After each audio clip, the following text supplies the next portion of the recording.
Pembacaan Alkitab 17 Mei. Perjanjian Lama 1 Samuel 20 ayat 1 sampai 1 Samuel 21 ayat 15. Maka larilah Daud dari Nayot dekat Ramah, sampailah ia kepada Yonatan lalu berkata, apakah yang telah kuperbuat? Apakah kesalahanku dan apakah dosaku terhadap ayahmu sehingga ia ingin mencabut nyawaku? Tetapi Yonatan berkata kepada, jauhlah yang demikian itu, engkau tidak akan mati dibunuh. Ingatlah ayahku tidak berbuat sesuatu baik perkara besar maupun perkara kecil dengan tidak menyatakan kepadaku. Mengapa ayahku harus menyembunyikan perkara ini kepadaku? Tidak mungkin. Tetapi Daud menjawab katanya, ayahmu tahu benar bahwa engkau sudah suka kepadaku. Sebab itu pikirnya tidak boleh Yonatan mengetahui hal ini.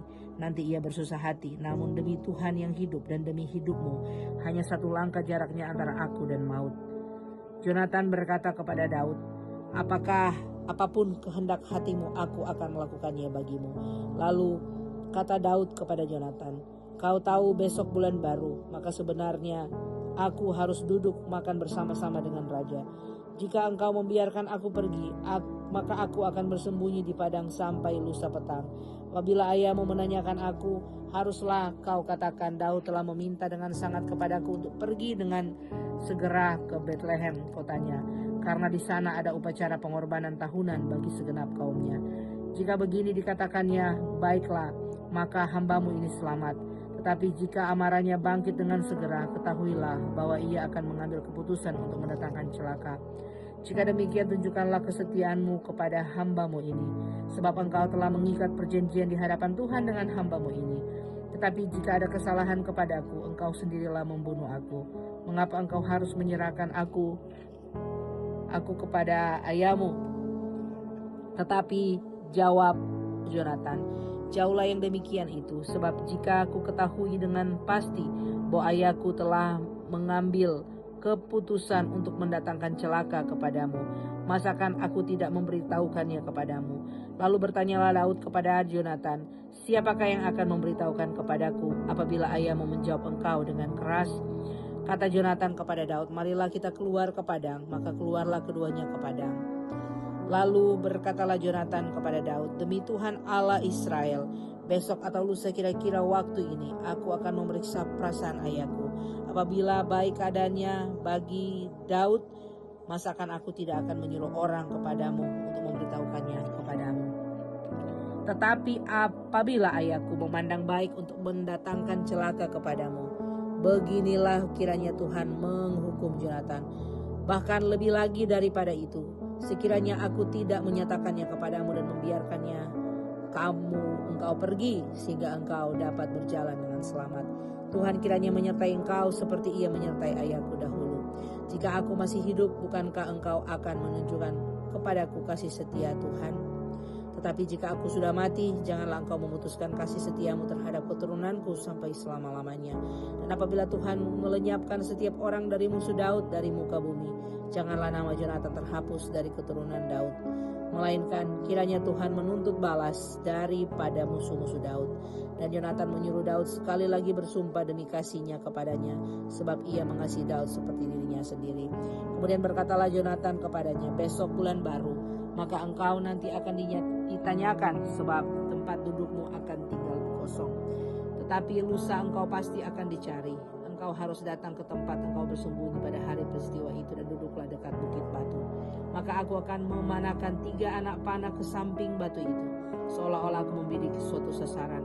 Dan ketahuilah, aku akan menyuruh bujangku, pergilah mencari anak-anak panah itu. Jika tegas kukatakan kepada bujang itu, lihat anak-anak panah itu lebih kemari, ambillah, maka datanglah, sebab demi Tuhan yang hidup engkau selamat dan tidak akan ada bahaya apa-apa. Tetapi jika begini kukatakan kepada orang-orang muda itu, lihat anak-anak panah itu lebih ke sana, maka pergilah, sebab Tuhan menyuruh engkau pergi. Tentang hal yang kita janjikan itu antara aku dan engkau, sesungguhnya Tuhan ada di antara aku dan engkau sampai selamanya. Sudah itu bersembunyilah Daud di padang. Ketika bulan baru tiba, duduklah raja pada meja untuk makan. Raja duduk di tempatnya seperti biasa dekat dinding. Yonatan berhadapan dengan dia. Abner duduk di sisi Saul, tetapi tempat Daud tinggal kosong. Dan Saul tidak berkata apa-apa pada hari itu, sebab pikirnya barangkali ada sesuatu yang terjadi kepadanya, mungkin ia tidak tahir. Ya, tentu ia tidak tahir. Tapi pada hari sesudah bulan baru itu, pada hari yang kedua, ketika tempat Daud masih tinggal kosong, bertanyalah Daud kepada Yonatan anaknya, mengapa anak Isai tidak datang makan baik kemarin maupun hari ini? Jawab Yonatan kepada Saul, Daud telah meminta dengan sangat kepadaku untuk pergi ke Bethlehem. Katanya, biarlah aku pergi sebab ada upacara pengorbanan bagi kaum kami di kota, dan saudara-saudaraku sendirilah yang memanggil aku. Oleh sebab itu, jika engkau mengasihi aku, berilah izin kepadaku untuk menengok saudara-saudaraku. Itulah sebabnya ia tidak datang di perjamuan raja. Lalu bangkitlah amarah Saul kepada Yonatan, katanya kepadanya, anak sundal yang kurang ajar, bukankah aku tahu bahwa engkau telah memilih pihak anak Isai, dan itu noda bagi kamu sendiri dan bagi perut ibumu? Sebab sesungguhnya selama anak Isai itu hidup di muka bumi, engkau dan kerajaanmu tidak akan kokoh. Dan sekarang suruhlah orang memanggil dan membawa dia kepadaku, sebab ia harus mati. Tapi Yonatan menjawab Saul ayahnya itu, katanya kepadanya, mengapa ia harus dibunuh? Apa yang dilakukannya? Lalu Saul melemparkan tombaknya kepada Yonatan untuk membunuhnya. Maka tahulah Yonatan bahwa ayahnya telah mengambil keputusan untuk membunuh Daud. Sebab itu Yonatan bangkit dan meninggalkan perjamuan itu dengan kemarahan yang menyala-nyala. Pada hari yang kedua bulan baru itu ia tidak makan apa-apa, sebab ia bersusah hati karena Daud, sebab ayahnya telah menghina Daud. Pada waktu pagi keluar Yonatan ke padang bersama-sama dengan seorang budak kecil, sesuai dengan janjinya kepada Daud. Berkatalah ia kepada budak-budak, ya larilah, carilah anak-anak panah yang kupanakan. Baru saja budak itu berlari, maka Yonatan melepaskan sebatang anak panah lewat kepala budak itu. Ketika budak itu sampai ke tempat letak anak panah itu yang dilepaskan Yonatan itu, maka berserulah Yonatan dari belakang budak itu, katanya, bukankah anak panah itu lebih ke sana? Kemudian berserulah Yonatan dari belakang budak itu, ayo cepat, jangan berdiri. Lalu budak Yonatan memungut anak panah itu kembali kepada tuannya. Tapi budak itu tidak tahu apa-apa bahwa Yonatan dan Daudlah yang mengetahui hal itu. Sesudah itu Yonatan memberikan senjatanya kepada budak yang menyertai dia dan berkata kepadanya, pergilah, bawalah ke kota. Maka pulanglah budak itu, lalu tampillah Daud dari sebelah bukit batu. Ia sujud dengan mukanya ke tanah dan menyembah 3 kali. Mereka bercium-ciuman dan bertangis-tangisan. Akhirnya Daud dapat menahan diri. Kemudian berkatalah Yonatan kepada Daud, pergilah dengan selamat. Bukankah kita berdua telah bersumpah demi nama Tuhan demikian? Tuhan akan ada di antara aku dan engkau, serta di antara keturunanku dan keturunanmu sampai selama-lamanya. Setelah itu bangunlah Daud dan pergilah, dan Yonatan pun pulang ke kota. Sampailah Daud di Nob kepada Ahimelek imam itu. Dengan gemetar Ahimelek pergi menemui Daud dan berkata kepadanya, mengapa engkau seorang diri dan tidak ada orang yang bersama-sama dengan engkau? Jawab Daud kepada imam Ahimelek, Raja menugaskan sesuatu kepadaku, katanya kepadaku, siapapun juga tidak boleh mengetahui sesuatu dari hal yang kusuruh kepadamu dan yang kutugaskan kepadamu ini. Sebab itu orang-orangku telah kusuruh pergi ke suatu tempat. Maka sekarang apa yang ada padamu? Berikanlah kepadaku 5 roti dan atau apapun yang ada. Lalu jawab imam itu kepada Daud, tidak ada roti biasa kepadaku, hanya roti kudus yang ada. Asal saja orang-orangmu itu menjaga diri terhadap perempuan. Daud menjawab imam itu, katanya kepadanya, memang kami tidak diperbolehkan bergaul dengan perempuan seperti sedia kala. Apabila aku maju berperang, tubuh orang-orangku itu tahir, sekalipun pada perjalanan biasa apalagi pada hari ini, masing-masing mereka tahir tubuhnya. Lalu imam itu memberikan kepadanya roti kudus itu, karena tidak ada roti di sana kecuali roti sajian. Roti itu biasa diangkat orang di hadapan Tuhan, supaya pada hari roti itu diambil ditaruh lagi roti baru. Maka pada hari itu juga ada di sana salah seorang pegawai Saul yang dikhususkan melayani Tuhan, namanya Doeg, seorang Edom pengawas atas gembala-gembala Saul. Berkatalah Daud kepada Ahimelek, tidak adakah padamu di sini tombak atau pedang? Sebab baik pedangku maupun senjataku tidak dapat kubawa, sebab perintah raja itu mendesak. Kemudian berkatalah imam itu, pedang Goliat orang Filistin yang kau pukul kalah di lembah terbantin, itulah yang ada di sini. Terbungkuslah dalam kain di belakang efod itu. Jika engkau hendak mengambilnya, ambillah. Yang lain tidak ada, hanya itu. Kata Daud, tidak ada seperti itu, berikanlah itu kepadaku. Kemudian bersiaplah Daud dan larilah ia pada hari itu juga dari Saul sampailah ia kepada Akis raja kota Gat. Pegawai-pegawai Akis berkata kepada tuannya, bukankah ini Daud raja negeri itu? Bukankah tentang dia orang-orang menyanyi berbalas-balasan sambil menari-nari? Demikian Saul mengalahkan beribu-ribu musuh, tapi Daud berlaksa-laksa. Daud memperhatikan perkataan itu dan dia menjadi takut sekali kepada Akis raja kota Gat itu. Sebab itu ia berlaku seperti orang yang sakit ingatan di depan mata mereka dan berbuat pura-pura gila di dekat mereka.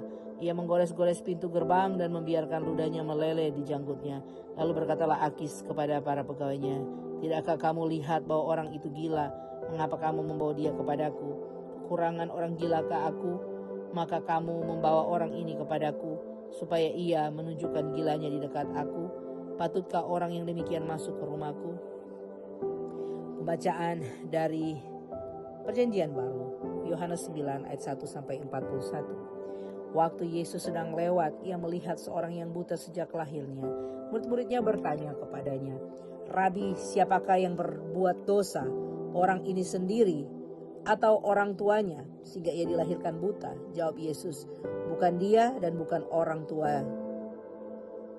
tuanya, tetapi karena pekerjaan-pekerjaan Allah harus dinyatakan di dalam dia. Kita harus mengerjakan pekerjaan Dia yang mengutus aku selama masih siang. Akan datang malam di mana tidak seorang pun yang dapat bekerja. Selama aku di dalam dunia, akulah terang dunia. Setelah ia mengatakan semuanya itu, ia meludah ke tanah dan mengaduk ludahnya itu dan dari dengan tanah, lalu mengoleskannya kepada mata orang buta tadi dan berkata kepadanya, pergilah, basuhlah dirimu di kolam Siloam. Siloam artinya yang diutus. Maka pergilah orang itu, ia membasuh dirinya, lalu kembali dengan matanya sudah melek. Tetapi tetangga-tetangganya dan mereka yang dahulu mengenalnya sebagai pengemis berkata, bukankah dia ini yang selalu mengemis? Ada yang berkata, benar, dialah ini. Ada pula yang berkata, bukan, tetapi ia serupa dengan dia. Orang itu sendiri berkata, benar, akulah itu. Kata mereka kepadanya, bagaimana kamu menjadi melek? Jawabnya, orang yang disebut Yesus itu mengaduk-aduk tanah, mengoleskannya pada mataku dan berkata kepadaku, pergilah ke kolam Siloam dan basuhlah dirimu. Lalu aku pergi dan setelah aku membasuh diriku, aku dapat melihat. Lalu dia berkata kepadanya, di manakah dia? Jawabnya, aku tidak tahu. Lalu mereka membawa orang yang tadinya buta itu kepada orang-orang Farisi. Adapun hari itu Yesus mengaduk tanah dan memelekkan mata orang itu adalah hari Sabat. Karena itu orang-orang Farisi pun bertanya kepadanya, bagaimana matanya menjadi melek? Jawabnya, ia mengoleskan adukan tanah pada mataku. Lalu aku membasuh diriku dan sekarang aku dapat melihat. Maka kata sebagian orang-orang Farisi itu, orang ini tidak datang dari Allah sebab ia tidak memelihara hari Sabat. Sebagian pula berkata, bagaimanakah seorang berdosa dapat membuat mujizat yang demikian? Maka timbullah pertentangan di antara mereka. Lalu kata mereka pula kepada orang buta itu, dan engkau apakah katamu tentang dia? Karena ia telah memelekkan matamu. Jawabnya, ia adalah seorang nabi. Tapi orang-orang Yahudi itu tidak percaya bahwa tadinya ia buta dan baru dapat melihat lagi sampai mereka memanggil orang tuanya dan bertanya kepada mereka, inikah anakmu yang kamu katakan bahwa ia lahir buta? Kalau begitu, bagaimanakah ia sekarang dapat melihat? Jawab orang tua itu, yang kami tahu ialah bahwa ia ini anak kami dan bahwa ia lahir buta. Tetapi bagaimana ia sekarang dapat melihat, kami tidak tahu. Dan siapa yang memelekkan matanya, kami tidak tahu juga. Tanyakanlah kepadanya sendiri. Ia sudah dewasa, ia dapat berkata-kata untuk dirinya sendiri. Orang tuanya berkata demikian karena mereka takut kepada orang-orang Yahudi, sebab orang-orang Yahudi itu telah sepakat bahwa setiap orang yang mengaku dia sebagai Mesias akan dikucilkan. Itulah sebabnya maka orang tuanya berkata, ia telah dewasa, tanyakanlah kepadanya sendiri. Lalu mereka memanggil sekali lagi orang yang tadinya buta itu dan berkata kepadanya, katakanlah kebenaran di hadapan Allah. Kami tahu bahwa orang itu orang berdosa. Jawabnya, apakah orang itu orang berdosa? Aku tidak tahu. Tapi satu hal yang aku tahu, yaitu bahwa aku tadinya buta dan sekarang dapat melihat. Kata mereka kepadanya, apakah yang diperbuatnya kepadamu? Bagaimana ia memelekkan matamu? Jawabnya, telah kukatakan kepadamu dan kamu tidak mendengarkannya. Mengapa kamu hendak mendengarkannya lagi? Barangkali kamu mau menjadi muridnya juga. Sambil mengejek mereka berkata kepadanya, engkau murid orang itu, tetapi kami murid-murid Musa. Kami tahu bahwa Allah telah berfirman kepada Musa, tapi tentang dia itu kami tidak tahu dari mana ia datang. Jawab orang itu kepada mereka, aneh juga bahwa kamu tidak tahu dari mana ia datang, sedangkan ia telah memelekkan mataku. Kita tahu bahwa Allah tidak mendengarkan orang-orang berdosa, melainkan orang-orang yang saleh dan yang melakukan kehendaknya. Dari dahulu sampai sekarang tidak pernah terdengar bahwa ada orang yang memelekkan mata orang yang lahir buta. Jikalau orang itu tidak datang dari Allah, ia tidak dapat berbuat apa-apa. Jawab mereka, engkau ini lahir sama sekali dalam dosa dan engkau hendak mengajari kami. Lalu mereka mengusir dia keluar. Yesus mendengar bahwa ia telah diusir keluar oleh mereka. Kemudian ia bertemu dengan dia dan berkata, percayakah engkau kepada anak manusia? Jawabnya, siapakah dia Tuhan, supaya aku percaya kepadanya? Kata Yesus kepadanya, engkau bukan saja melihat dia, tetapi dia yang sedang berkata-kata dengan engkau, dialah itu. Katanya, aku percaya Tuhan, lalu sujud menyembahnya. Kata Yesus, aku datang ke dalam dunia untuk menghakimi, supaya barang siapa yang tidak melihat dapat melihat, dan supaya barang siapa yang dapat melihat menjadi buta. Kata-kata itu didengar oleh beberapa orang Farisi yang berada di situ, dan mereka berkata kepadanya, apakah itu berarti bahwa kami juga buta? Jawab Yesus kepada mereka, sekiranya kamu buta, kamu tidak berdosa. Tetapi karena kamu berkata, kami melihat, maka tetaplah dosamu. Pembacaan dari Mazmur 113 ayat 1 sampai Mazmur 114 ayat 8. Haleluya. Pujilah hai hamba-hamba Tuhan, pujilah nama Tuhan. Kiranya nama Tuhan dimasyurkan sekarang ini dan selama-lamanya. Dan dari terbitnya sampai kepada terbenamnya matahari, terpujilah nama Tuhan. Tuhan tinggi mengatasi segala bangsa, kemuliaannya mengatasi langit.